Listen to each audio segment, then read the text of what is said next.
Mountaineers, it's Nettie again, back for another edition of 90 Seconds with Nettie. Today we're going to be making trail mix. Trail mix is an excellent snack that you can take with you to class. You can have it as a recovery snack, or it can just be something that you munch on throughout the day.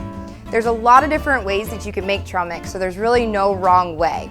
But there's a couple ingredients we want to make sure that we have in every portion of your trail mix.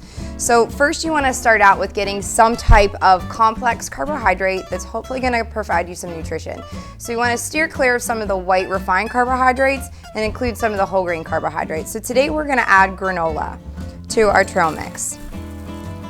The good thing about making your own trail mix is that if you have roommates that are also interested in doing this, you can go and buy these ingredients in bulk, and then you can make them together and include a lot of different things so that you're always having some variety. The other thing that we need is protein. Today we're gonna go ahead and add some almonds.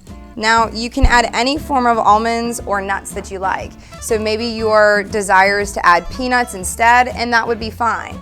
You can also add a little bit of lightly salted almonds or just plain ones in general. The lightly salted tends to help if you're a heavy sweater, can help balance out your electrolytes. Blueberries are an excellent food to add to pretty much anything. When we add these blueberries, we're gonna add a lot of antioxidants, which helps in recovery from strenuous exercise.